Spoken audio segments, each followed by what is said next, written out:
Pembahasan kali ini saya akan membahas tentang hubungan antara Satrio Piningit, Lebak Cawene, dan Wahyu Cakra Ningrat.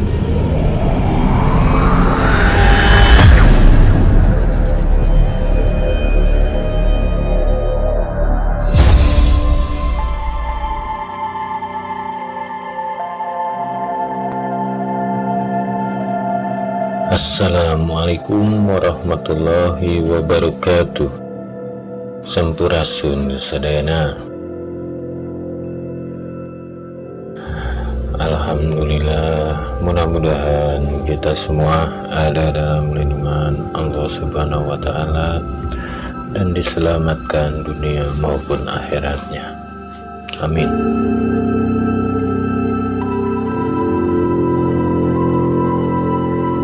Baik pemirsa, kita akan lanjutkan kembali ya ke pembahasan Satrio Piningit, Lebak Cawene, dan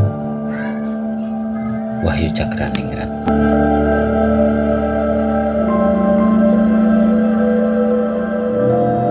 Di video sebelumnya saya menjelaskan Satrio Piningit sudah diberikan Wahyu Cakra Ningrat dan sedang menjalankan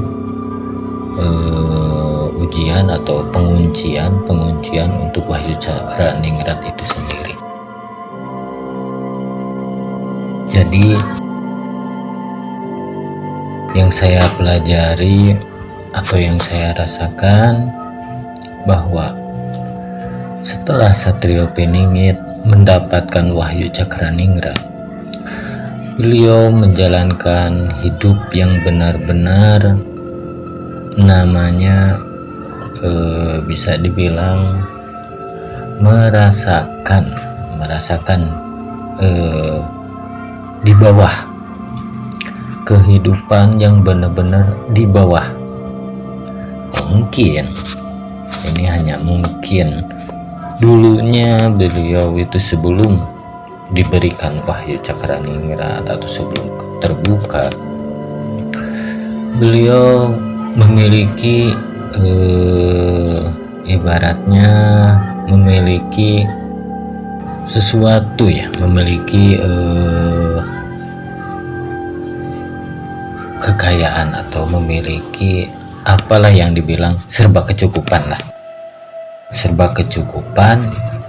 Nah, setelah menerima Wahyu Cakra Ningrat, beliau benar-benar merasakan hidup di bawah. Hidup di bawah itu ada hubungannya dengan Lebak Cawene, gitu kan. Nah, Lebak Cawene itu yang namanya lebak itu dasar, bawah. Lebak Cawene dasar dan atau bawah gitu. Cawene atau cawan itu berupa ibaratnya seperti mangkuk ya gitu kan.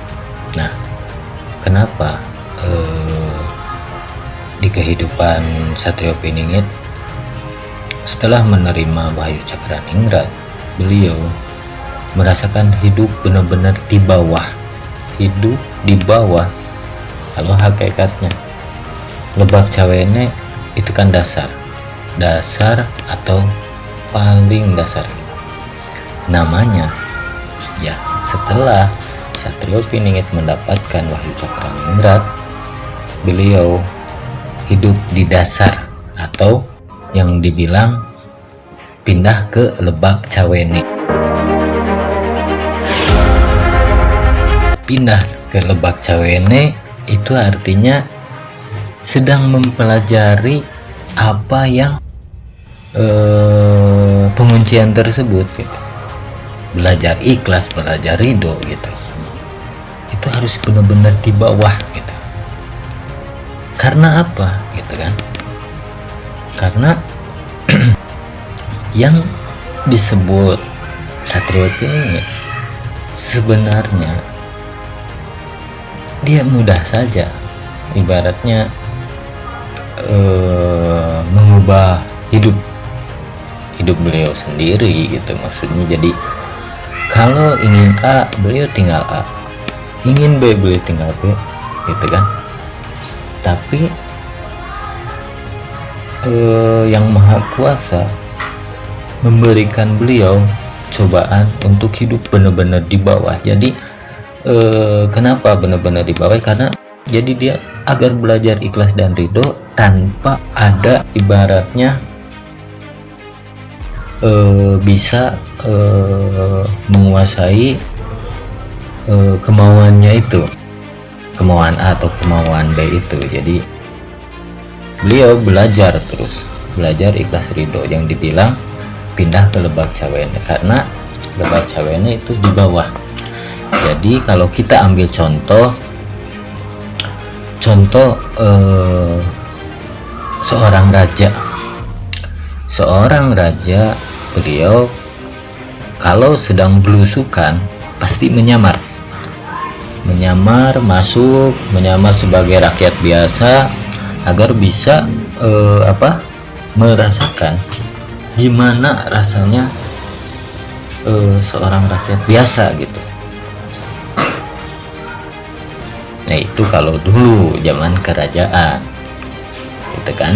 Sementara Satrio ini kan beliau tidak tahu kalau dirinya itu keturunan Ningrat, ada darah kerajaan.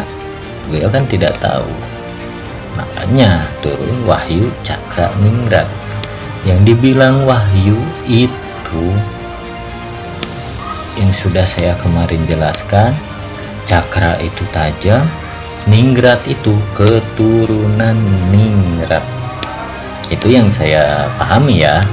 Maaf kalau ada yang beda atau gimana, saya hanya memahaminya sebatas itu. Jadi yang namanya Ningrat itu turunan ya kalau dibilang darah biru. Jadi kenapa beliau diajarkan untuk ikhlas dan ridho? Karena zaman dulu seorang raja agar dekat dengan rakyatnya, beliau menyamar menjadi rakyat biasa. Nah itu makna dari Lebak Cawene. Jadi sekarang beliau sedang berada di Lebak Cawene. Belajar ikhlas ridho itu kalau di mana ya belajar dasar, belajar sengsara, belajar serba kekurangan agar dapat ridho dan ikhlasnya, yaitu disebut benar-benar hidup yang paling bawah, Lebak Cawene gitu. Makanya disebut sekarang Satrio Piningit sedang berada di Lebak Cawene. Kalau pemuda berjanggut, maaf saya tidak bisa menjelaskan soal pemuda berjanggut karena pemuda berjanggut mungkin ya yang dibilang tiap utusan pasti memiliki pendamping itu ya. Mungkin anda paham juga apa yang saya sampaikan. Mudah-mudahan bisa dimengerti dan ada manfaatnya untuk semua. Sekian pembahasan dari saya, hubungan Satrio Piningit, Lebak Cawene dan Wahyu Cakra Ningrat. Mudah-mudahan bisa difahami, rasakan lagi, pikirkan lagi, jadi olah lagi pembahasan ini. Sekian pembahasan dari saya. Assalamualaikum warahmatullahi wabarakatuh.